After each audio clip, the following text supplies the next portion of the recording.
welcome to McDude Project. I am McDude, and today's project, our first project, is to attack the Battleship Yamato with strike aircraft from the Royal Air Force. At least I think it's the Yamato.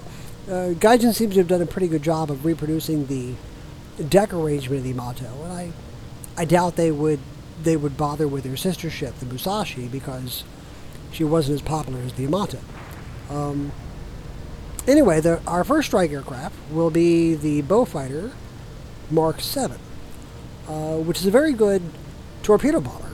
It's a very fast torpedo bomber.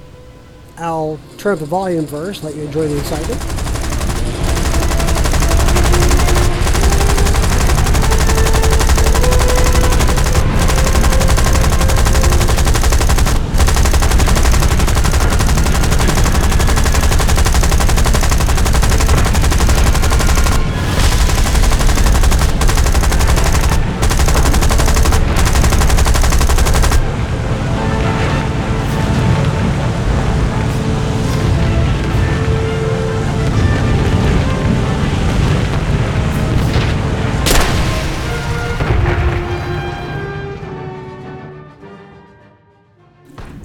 And that's what happens when a destroyer gets a beat on you. That's a Hasaharu class destroyer. It's one of several classes of destroyers the Japanese had. Very capable class of destroyers. I have to say, to Gaijin's compliment, they do a very good job of rendering ships. Not just realistically, but also rendering real ships. I've identified a number of real vessels in the game. Obviously, some of the destroyers, the Battleship Yamato. I've seen the Battleship Hood, the Bismarck, the Arizona, or Pennsylvania. I'm not sure which. And I think I saw the Battleship Prince of Wales. I've seen a number of aircraft carriers, and of course some cruisers and destroyers. It makes me look forward to the release of War Thunder ships.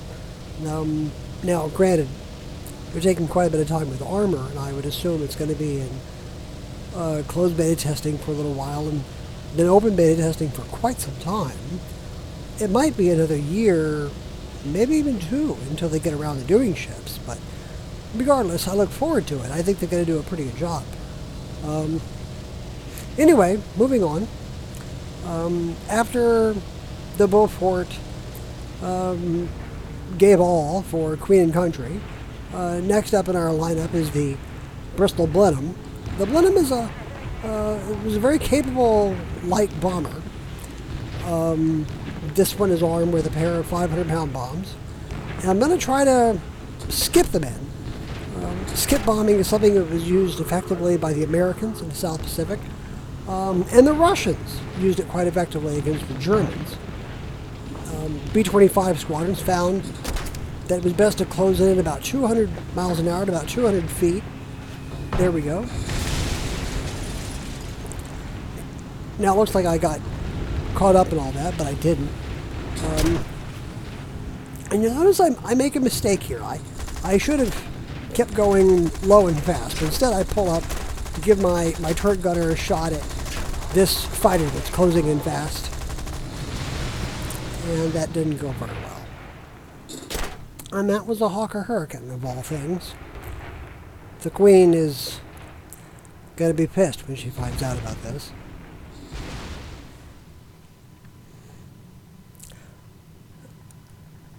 Anyhow, one of the things about this game, you notice that in most of your games, you're often just surrounded by this giant furball of airplanes.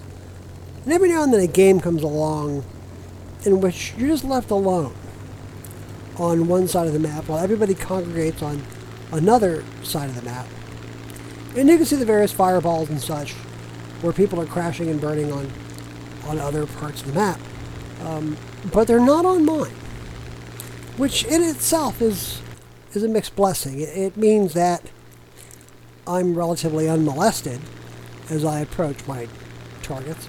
It also means that my team is not bothering to go after naval targets, which means that, at the end of the game, people are going to be screaming, to sink the battleship and sink the other ships and attack the enemy target and all this stuff. When in fact, all this time I've been the only one doing it. But yes, regardless, we're now going to take the Hawker Hurricane in. This aircraft is armed with a half dozen rockets. Rockets were very powerful weapons during World War II. Aside from having a good degree of firepower, basically what happened is and they didn't have to be accurate. As long as they rained down around the target, the shock waves from the explosions would close in from all directions, and they would guarantee destruction of the target. Of course, not if it's the size of the Yamato, and not when you're going up against that type of anti-aircraft package. In all fairness, after they hit me, my control surface is locked up, and I couldn't pull up. So I was unable to avoid that, the mast there. Last aircraft in my attack package was a Beaufighter Mark 10.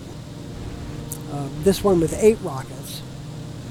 And as I said, rockets were very powerful weapons during World War II. An aircraft armed with rockets had enough firepower equivalent to the broadside of a light cruiser. This was a tremendous amount of firepower being hoisted by one airplane and one pilot, whereas a light cruiser had the crew of a couple hundred men and was very difficult to defend.